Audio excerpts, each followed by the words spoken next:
ফিলিংসটাই অন্যরকম, মানে স্বপ্নের নায়ক, বুঝতেই পারতেছেন।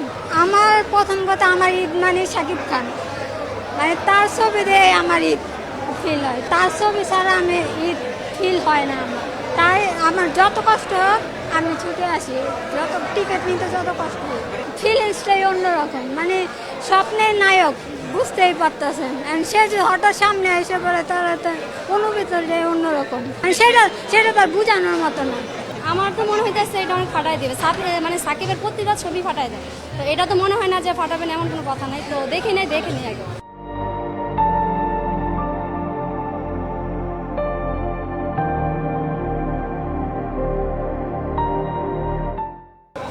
না শুনেন, একটা ছবির মধ্যে একটা ছবির মধ্যে সিন থাকে, তো নায়ক নায়িকা এদের মিলে না, তো ওদের ক্যারেক্টারটা এমনভাবে করে যাতে দেখা যায় যে তার নায়িকার প্রতি আকর্ষণ থাকবে, কারণ তারা হলো নায়ক, তাদের তো এটা থাকবে। তো মানুষের কাজ মনে করেন বিভিন্ন ধরনের কথা বলা, এটা বলবে, নায়কের কাজ যেটা সে সেটা করবে। তো মানুষের কথা মানে এত মূল্য দেওয়াটা উচিত না।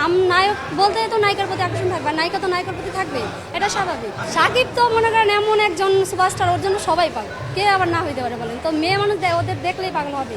তার উপর সাকিবের সাথে তো তুলনা করা যায় না। দাঁড়ালে আমি তাকে থাকতেই পারবো না, আমি মনে হয় ফিরে যাবো।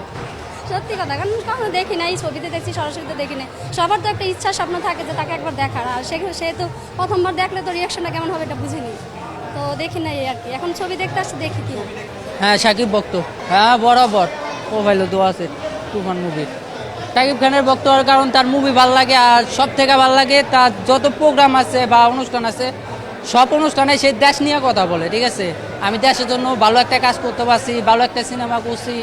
প্রবাসে যত ভাই ব্রাদার আছে, মানে প্রবাসে যারা থাকে, তারা মুভিটা দেখে বলতে পারবে না এটা আমাদের বাংলাদেশের হিরো মেগাস্টার সাকিব খান। এজন্য তাকে সব থেকে বেশি ভালো লাগে।